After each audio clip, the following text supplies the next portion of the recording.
आइए आज हम गुरु महिमा को एक छोटी सी कहानी के माध्यम से समझते हैं। एक बार 10 मित्र यात्रा के लिए तीर्थ पर गए। रास्ते में बहुत तेज बारिश होने लगी तो उन्होंने सोचा वहीं पास में एक झोपड़ी में रह लिया जाए। लेकिन तूफान तो बढ़ता ही जा रहा था। बार बार बिजली उनकी झोपड़ी के आसपास गिर रही थी। ऐसा लग रहा था मानो किसी की किस्मत खराब है जिसके कारण बार बार बिजली झोपड़ी के आसपास गिर रही है।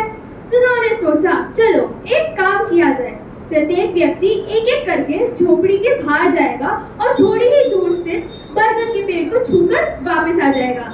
जिसकी किस्मत खराब होगी उस पर बिजली गिर जाएगी और बाकी बच जाएंगे। एक ही खराब किस्मत के कारण सारे क्यों मरे? तो ऐसे एक एक करके प्रत्येक व्यक्ति झोपड़ी के बाहर जाता।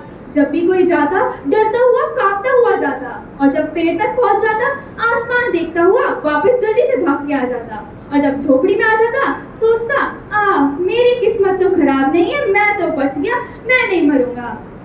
तो ऐसे करते करते सारे लोग गए। 9वां आदमी गया, कुछ नहीं हुआ। अब 10वें की बारी। वो तो समझ गया भाई 9 लोगों की किस्मत तो सही थी, वो सही सलामत आ गए, मैं ही बचा हूँ तो मेरी ही मृत्यु होगी, मेरा अंत तो करीब है।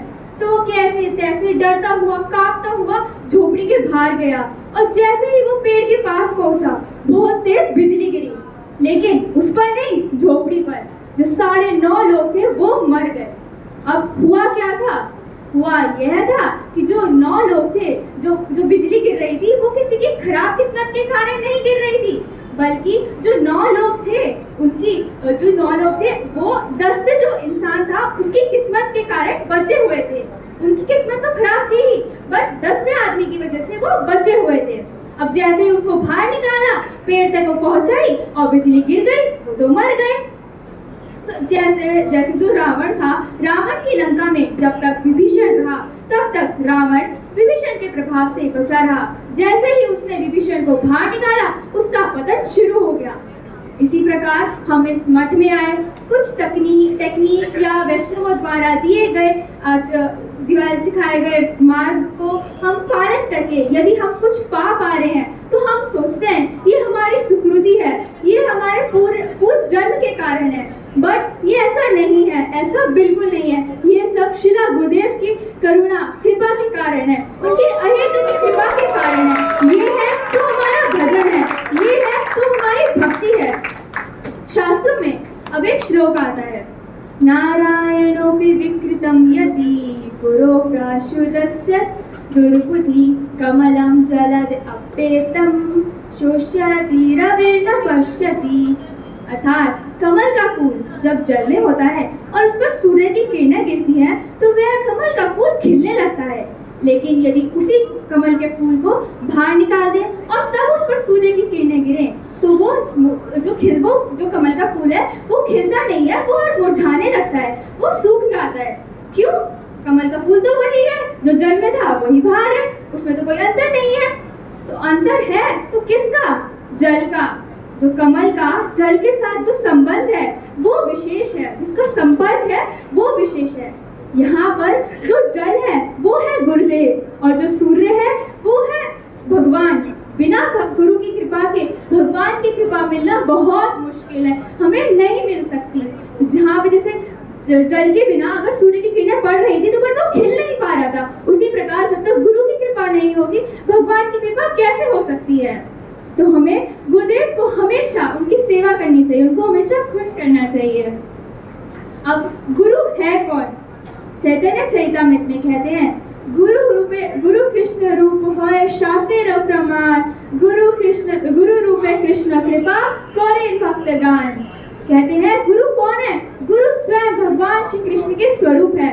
भगवान श्री कृष्ण अपनी कृपा श्रीला गुरुदेव की तरफ से गुरुदेव के रूप में हमारे तक पहुंचाते हैं। अब देखिए, श्री जगन्नाथ यात्रा के समय जो रथ श्री जगन्नाथ देव को ले जाता है वो रथ कितना पूजनीय हो जाता है। जो रथ जगन्नाथ देव को ले जाता है वो रथ कितना पूजनीय हो जाता है। तो बताइए, जो अपने हृदय में राधा माधव को, राधा गोपीनाथ को हमेशा अपने हृदय में लेके चलते हैं तो वो कितने पूजनीय होंगे। उन्हें तो एक बार नहीं बारंबार प्रणाम करना चाहिए, बारंबार प्रणाम करना चाहिए। तो हम श्रीला गुरुदेव से उनकी अहेतु की कृपा की मीमांसा करते हैं। शिला गुरुदेव की जय। हरे कृष्णा कृष्णा कृष्णा हरे हरे, हरे राम राम राम हरे हरे। कृष्णा।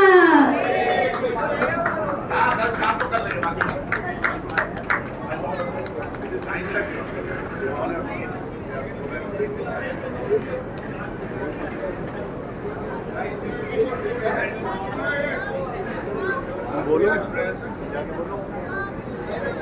तुम बोलते क्यों नहीं?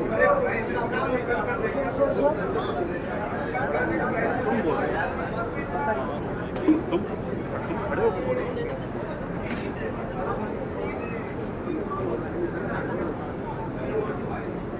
हरे कृष्णा। परम पूज्यपाद श्रीला उदयन गोस्वामी महाराज wanted me to give my reaction to the program today.